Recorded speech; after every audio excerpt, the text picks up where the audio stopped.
let's get started. So we are entering the second half of the course. And in the first half, we learned a lot about lossless compression. And in the second half, we'll start exploring the lossy compression. Cool, let's get going. So last time, I'll just quickly go over the quiz. Last time, we learned about LZ77. And so in quiz question 1, you were given this decoding table and were asked basically to decode using this decoding table. I think the question was really straightforward. So for the first part, you have match offset 1, so that's B, and then you have match length 4, so you're gonna output 4 extra B's. So you have A triple B and then 4 extra B's, right? Similarly, for the second one, you have match offset 9, so you can work it out. That basically gets you here at the beginning of the whole string. And then you have match length 5, so the extra bits which you send out is AA triple B. And finally, the output string after decoding the third row is just match length 2 and match offset 2. So you just go behind 2 here and add 2 more CDs, right? So this is just like direct application of what we learned in the last class, decoding. Something which I want to highlight, and somebody asked this on ED. I'm not sure if it was a private post or not, but I think this is a good question, which is, so if I looked at this string, right, the final string which I would have gotten would have been AA triple B, then 4 more B's, then again AA triple B, and then CD, CD, CD, okay? This would have been the input string. And then, like, we got this decoding table here, right?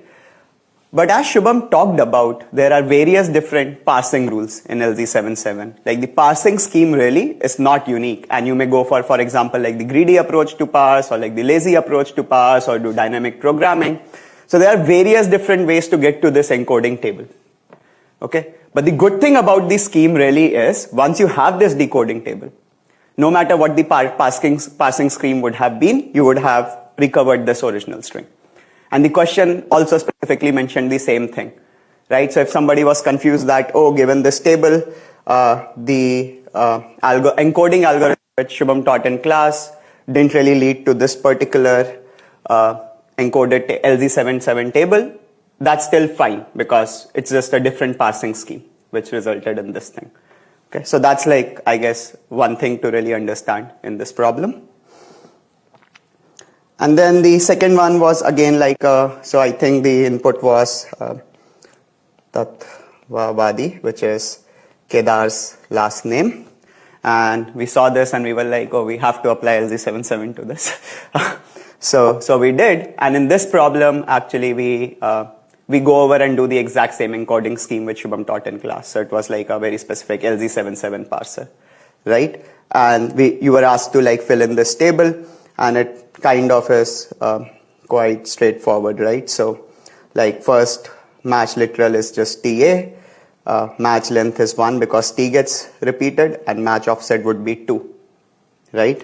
Following that, W is a unique symbol, but after W you get A is being matched 3 points behind, and match length is just going to be 1 because it's just A, right? And finally after A, you see WA being repeated, which you had already encoded. So now you have offset 2, length 2, which was already given to you. So you don't really have any unmatched literal after that step. And finally you have DI, which is just unmatched. So your last literal is just DI and there is no length and offset. Okay. So this is now an example of one particular parsing scheme with LZ77 and encoding that. Questions on LZ77, encoding, decoding, parsing? So then quiz 3 was around, so now you have been given an English text, but now what you did was like you change the letter such that every A becomes B, every B becomes C, so on and so forth. And the first question was like, does the STD perform similarly on both the original text and transform word? And what was the answer? Somebody wants to say?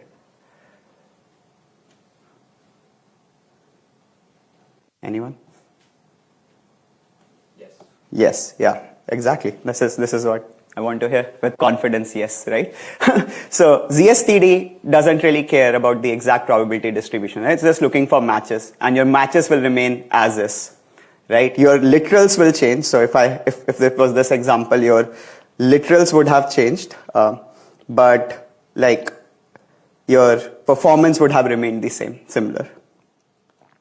Okay, and then the second question was, like, we also learned about this LLM-based compressor in just one class before, lecture 9. And what do we think, like, would LLM-based compressor perform differently? Okay, I see at least a few people shaking their head. And yeah, the answer is no. And the reason really is, like, LLM-based predictor is only good as its probability model, right? And when you shift these symbols, your probability model completely changes.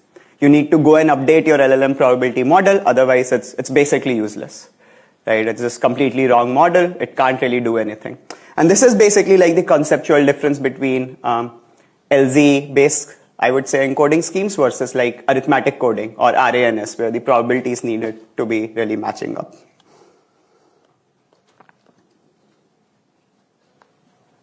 Okay. Then the final question for the quiz was, I think I'll just tell the answer. I think Shubham really took half an hour, or not half an hour, whatever, 15 minutes to really drill down this thought. But we are learning so many cool techniques in the class. This is almost like, in a sense, a joke. But to be really honest, this is what's going to be important once you're, let's say, out in the industry or working on some compressors on your own. And the answer really is like, always, always, always try some standard compressor, even before going to anything else. That should be your step 0.1. Given any compression problem, and then go and do all the other things which we learned.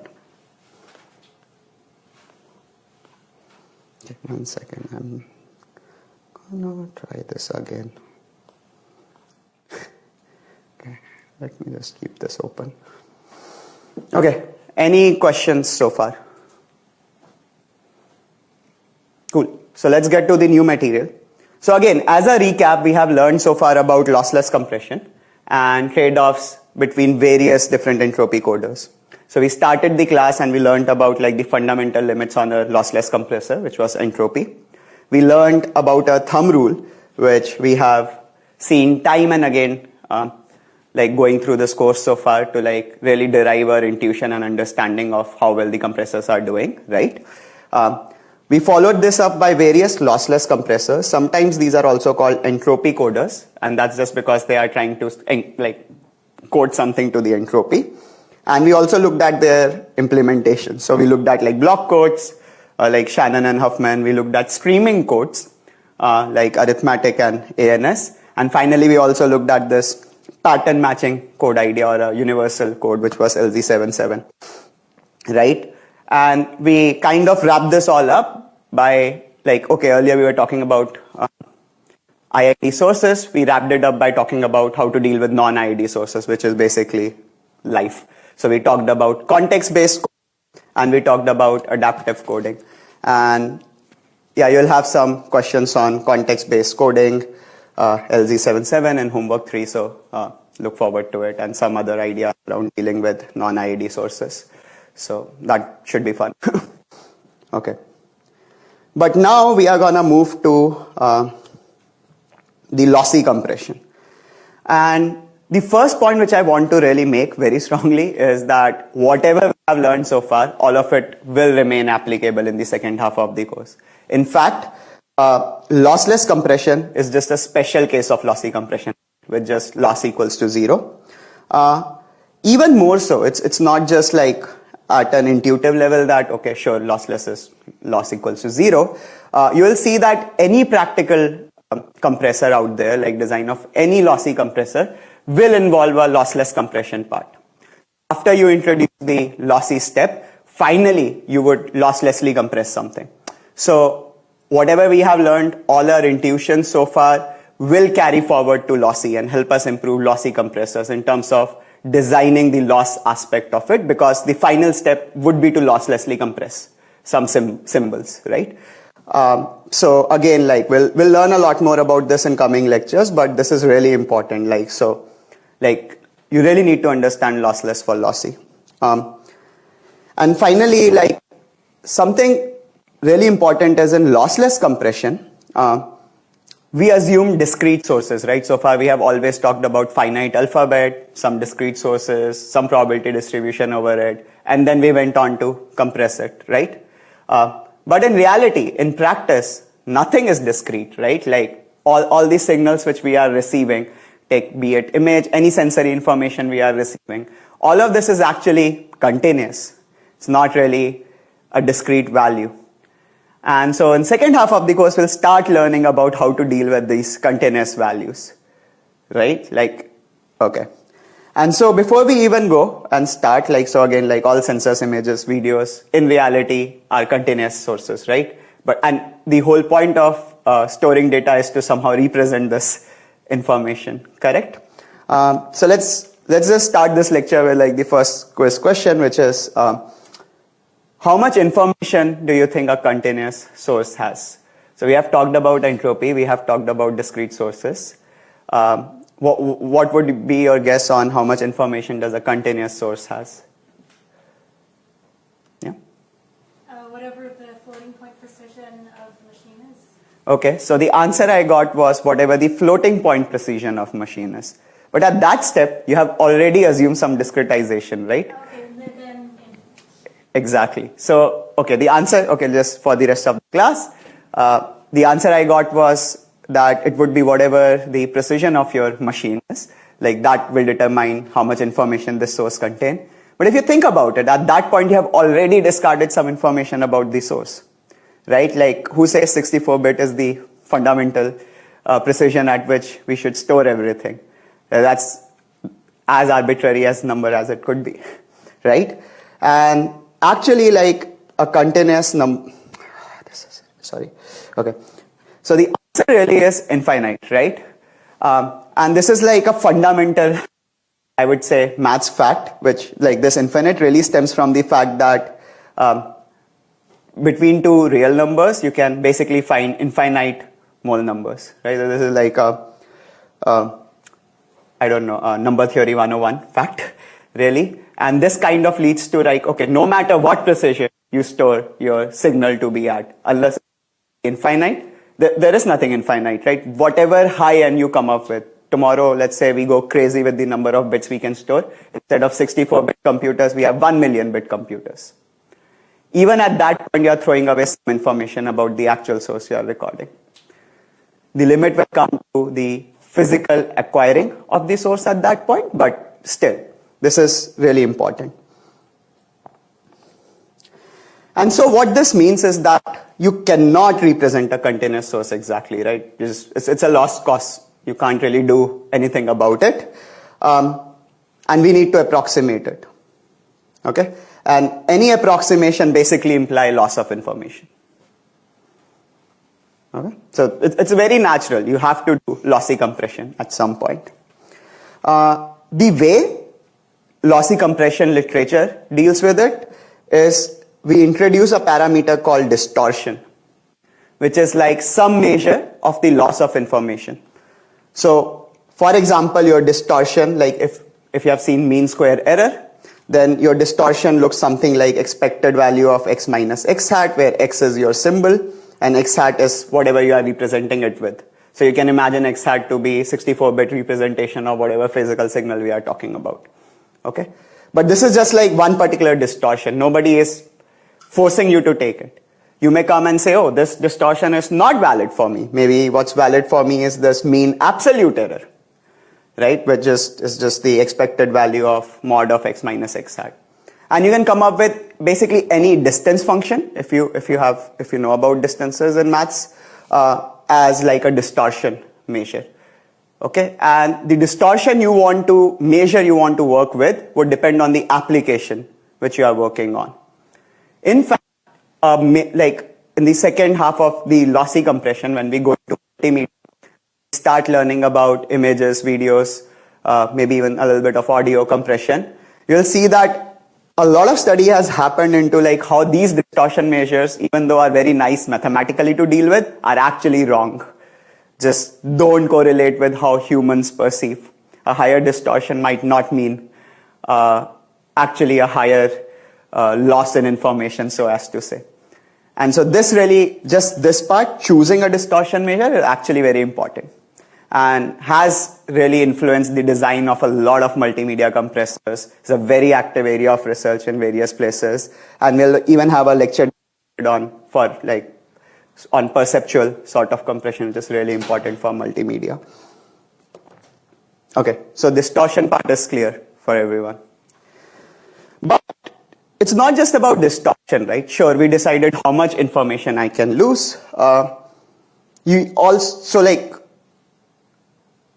after we have decided okay, I'm okay with some distortion, we then need to optimize for the number of bits used to represent the source.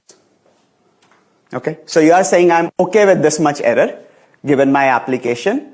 Now the question becomes very similar to what we have been studying so far, which is how can I represent this source given that I'm okay with this to happen in as few bits as possible.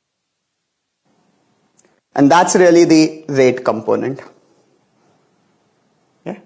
And very intuitively, this is, I hope this should be very obvious that really a higher rate should allow you to get a lower distortion because you can spend more bits in representing this source. So ideally, you are choosing to allocate those bits for representing this source in a way that minimizes the distortion. Okay? And this is really the fundamental rate distortion trade-off in lossy compression. It's one of the most fundamental thing in lossy compression. So this is just a curve. I think we saw this in, we also saw this in lecture 1 when I gave a lot of examples about how this rate distortion trade-off might look for images, how it might look for audio, etc. And so if you think about this, again, what this curve is saying, as your rate increases, so x-axis is rate, R is for rate, D is for distortion, right? So on the x-axis, as rate increases, your distortion is decreasing, right? And this is something really fundamental. And now actually you see, I have done a little bit more. I have made it like a U-shaped thing. Right? I have made it like this. I have not made it like this. I have not made it like this. I could have drawn many different cartoon curves. There is a very specific cartoon curve I drew. And that's because rate distortion has some very interesting properties and fundamental theory associated with it. And Tsachy actually will be talking a bit about it in the next lecture. So this is again, the part of information theory where there is very deep connection between lossy compression and the theory aspects to it. You can say a lot about fundamental aspects about these things given some known distributions.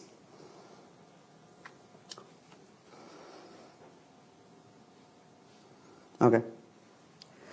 So really, practically or in theory or anything, what are you trying to do? So there are always two ways to think about this rate distortion trade-off, and I think this is very obvious, but in practice and in my life I have found these two viewpoints very useful.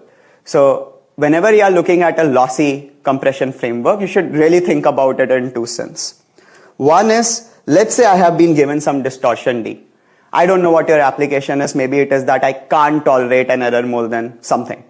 Some distortion measure, I just can't tolerate more than this. If it is more than this, nobody is going to watch my streaming service, right? So you have been given some distortion which you are supposed to meet. You can't go above it. And then the way to think about this rate distortion really is so given some distortion D, you want to minimize the rate. So given this distortion, you could have represented the source with this many number of bits, this many number of bits, this many number of bits. And you really want to find the scheme which is let's say the best possible representation given that distortion. Okay. Another way to think about this problem is that no, maybe you are again a streaming service, but now you are serving some customers which just don't have bandwidth to have 4K. So you can't really no matter what you do, you can't really get to this distortion because you just need way more bits to get there. And you can't get there, right? So another way to think about this is you are rate limited. So you have been given some rate at which you can transmit some number of bits, which is your limit. And then again, you could, when you just choose those many bits and use it to represent information in different ways, you may have gotten this much distortion, all this much, right? And what you want to do is really optimize, like get the minimum distortion for that particular rate. Yeah, so this is like so as to say you are always looking for this Pareto optimal rate distortion curve. Okay? This is like very obvious, but I think really important, that should be drilled right now, will be used continuously in different ways. Yeah. Any questions? Okay. So let's just start with some example now. So let's say, let's say you are measuring temperature T in a room, like say in this room. Let's say it's in Celsius at some hourly interval. So this is some sensor data you are recording. Again, remember that the actual physical temperature is a continuous source. It actually requires infinite bit to represent it exactly, which our sensors are not able to do. Like our sensors themselves are doing something lossy when they are recording. That's okay. Let's say this particular sensor is actually very sensitive and actually gives you up to 6 decimals in Celsius when you're recording this temperature. So first data point was, I don't know, 38 point blah blah blah, 1.0001 degrees Celsius. Next one was 36 point, again 6 decimals. This is what your sensor outputting, right? So like if your sensor is actually recording this kind of data, like an obvious question to you at that point is, do I need like how do I store it? Like how many bits should I even think of allocating to like represent this particular sensory data? Any thoughts, guesses? There are no wrong answers. Let's keep discussing and shooting. I just like interactive classes more. So just whatever comes to your head. Mm-hmm. Depends if we know a set range for the temperature of the room. Like if you assume it's only going to go from 0 to 100, that's going to make it easier. That seems reasonable for a room, but you know if we have some really weird room, it might go lower. Okay. So the answer which one of the students gave was, oh, it depends on which room you are in. Okay, like if it's a room, if it's a normal room and it only depends on 0 to 100, which is already, I think, quite a high variance for a room. You are like going from freezing water to boiling it. So I wouldn't want to be in that room. But still, like, okay, if this is a normal room, then that gives me some information versus I don't know if it's an abnormal room even beyond that, then you might need more bits. And actually that's correct. Like, this was really, in some sense, I would say a trick, but not really trick. A lot of time in practice designing lossy compressors just goes into figuring out this question, essentially, which is, it really depends on the application you are working with, right? So let's say if you are, like the example I came up with was not room temperature, but maybe like you are controlling the AC. Hello, yeah. If you are controlling the AC using this particular thermostat, you might want a few more decimals versus like if you are using this data just on your Fitbit or something to determine, oh, should I take hoodie with me out or not, right? These two are very different things. So a Fitbit would want to store this data at a very different level of distortion and with very different number of bits than maybe a thermostat or a car like sensitive temperature measure in an industrial setting, right? So this basically leads to we always need to keep asking, which is we first of all need to decide on the distortion we are okay with when we go lossy compress such a data, right? So in this particular case, continuing with the example, in this particular case, I think all of us can agree 6 decimals behind temperature seems just wasteful, no matter almost what the application is, unless it's like you're doing some material science, maybe, seems very wasteful. Right? So, question then changes now slightly. So now I have told you that 6 seems wasteful for whatever application we are working with. So given, like, now that you look at this series, I don't know. What do you think are some reasonable values to encode?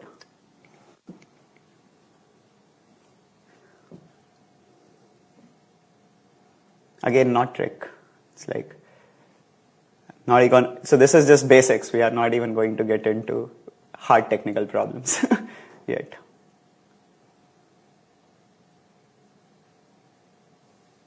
No one? Okay. I would have just dropped all the decimals, right? So it's something temperature in Celsius. I don't really care if it's 38.1 or 37.9. And if I was storing this data for my thing, so again, I said just some reasonable values to encode, being reasonably hand wavy. You can come back and say, no, I want another decimal. It's okay. But some reasonable values could be just storing 38, 36, 37, right? Again, 37, 35. Correct? And at this point, we have already introduced loss. So just rounding of this data has led to an introduction of the loss. Okay? And this is really important.